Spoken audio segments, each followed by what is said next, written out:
Messi যেভাবে বিদায় নিলেন এর চেয়ে সুন্দর বিদায় আর হতেই পারে না। আর্জেন্টিনার মাটিতে শেষ ম্যাচে জোড়া গোল করলেন, দলকে জেতালেন ৩-০ গোলে। তবে জয় ছাপিয়ে সবকিছু হয়ে উঠেছে মেসিময়। গোটা ক্যারিয়ার জুড়ে মেসি নিঃস্বার্থভাবে অ্যাসিস্ট করেছেন, সহজ গোলের সুযোগ থাকা সত্ত্বেও সতীর্থদের দিকে বল বাড়িয়েছেন। শেষ বেলাতে হলো উল্টোটা, সতীর্থরাই সহজ গোলের সুযোগ ভুলে মেসির দিকে বাড়িয়েছে একের পর এক বল। কে না চায় ইতিহাসের অংশ হয়ে থাকতে। ৩৯ মিনিটে আলভারেজ চাইলেই গোল করতে পারতেন। এমন পজিশন থেকে বিশ্বের যে কোনো প্লেয়ারই গোলমুখে শট নিতেন, কিন্তু বাঁ পাশে তো দাঁড়িয়ে আছে বিশেষ কেউ, তাই বলটা পাঠালেন মেসির দিকেই। স্বভাবসুলভ ট্রিপের মাধ্যমে মেসি বাকি কাজটা করেন। মেসির দ্বিতীয় গোলটা আরও স্পেশাল। ম্যাচের তখন ৮০ মিনিট। ডি পলের লম্বা পাসটা ডি বক্সের ভেতর রিসিভ করলেন আলমাদা। বাদিকে দাঁড়িয়ে আছেন মেসি, ভেনেজুয়েলার চারজন ডিফেন্ডার দিয়ে তিনি ঘেরা। তবুও আলমাদা বলটা মেসির দিকেই বাড়ালেন, মেসি গোল করলেন। আলভারেজ, আলমাদারা প্রমাণ করলেন মেসির মতো সেরা না হোক, কিছুটা নিঃস্বার্থ তারা তো হতে পেরেছেন।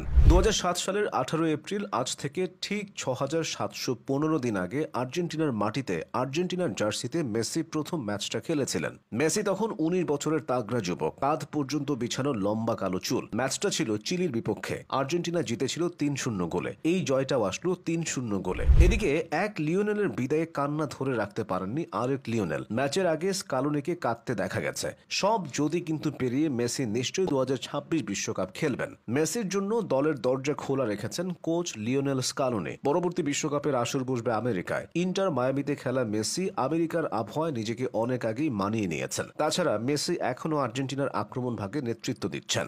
গোল হচ্ছে না, মেসিকে বল দাও। আক্রমণ দানা বাঁধছে না, মেসি কিছু একটা করবে। প্রতিপক্ষ কঠিন, মেসি ভরসা। বল পায়ে মেসি যা যা করছেন তা অসাধারণের থেকেও বেশি কিছু। দলের সঙ্গে মেসির বোঝাপড়াও অন্য পর্যায়ের, বিশেষ করে জুনিয়রদের সঙ্গে। মাঠ কিংবা মাঠের বাইরে গত ২ দশক বিশ্বকে মোহিত করে রেখেছেন লিও। বার্সেলোনার ক্যাম্প নু থেকে সান্তিয়াগো বার্নাবু, স্তন দি ফ্রান্স থেকে ওয়েম্বলির সবুজে ছোট্ট দুটি পায়ে মেসি যা রচনা করেছেন সেগুলোকে রূপকথা ছাড়া আর কি বা বলা যায়। তবে মুদ্রার উল্টো পিঠ তাকেও দেখতে হয়েছে। ব্যক্তিগত সব ধরনের অর্জন থাকার পরও তাকে শত সমালোচনা শুনতে হয়েছে। দীর্ঘ ২৮টি বছর আর্জেন্টিনা ভক্তরা দুঃখের সাগরে নিমজ্জিত ছিল। পরপর ৩টা মেজর টুর্নামেন্টের ফাইনালে হেরে অবসরের সিদ্ধান্ত নিয়ে ফেলেছিলেন মেসি। কিন্তু পরাজিত হয়ে চলে যাওয়ার জন্য তার জন্ম হয়নি। মেসি ফিরে এলেন যেভাবে আর কেউ ফিরতে পারেনি। ট্রফি খরায় আটকে থাকা একটা দলকে সব ধরনের ট্রফি জিতিয়েছেন তিনি। ভাঙনের দ্বারপ্রান্তে পৌঁছানো আর্জেন্টিনাকে এক সুতোয় গেঁথে যেন রণাঙ্গনে নেমেছিলেন। শুরুটা হয়েছিল চির প্রতিদ্বন্দ্বী ব্রাজিলকে হারিয়ে। ৫ বারের বিশ্ব চ্যাম্পিয়নদেরকে পরাজিত করে কোপার শিরোপা জেতার পর আর্জেন্টিনার আত্মবিশ্বাস বাড়তে শুরু করে। এরপর ফিনালিসিমা এবং বিশ্বকাপ, কোনো কিছুই আর বাদ যায়নি। যে কোপা আমেরিকার কাছে গিয়ে পরপর ২ বার ফিরে আসতে হয়েছে, সেই কোপার স্বাদ তিনি পরপর ২ বার পেয়েছেন। দলীয় অর্জনের পাশাপাশি তিনি ফুটবলের ব্যক্তিগত সর্বোচ্চ অর্জন ব্যালন ডিওর জিতেছেন ৮ বার, যেখানে তার ধারে কাছেও নেই অন্য কেউ। ক্যারিয়ারের শুরুতে বার্সেলোনার রাইট উইঙ্গার হিসেবে খেলতেন মেসি। মেসিকে আরও জায়গা করে দিতে ২০০৯-১০ সালের দিকে বার্সেলোনার তৎকালীন কোচ পেপ গার্দিওলা একটা ঝুঁকি নিলেন। প্রজন্মের অন্যতম সেরা ২ সেন্ট্রাল ফরওয়ার্ড স্যামুয়েল ইতো ও জলাতান ইব্রাহিমোভিচকে বেছে দিলেন। মেসিকে নিয়ে আসলেন আক্রমণ ভাগের মাঝে, তবে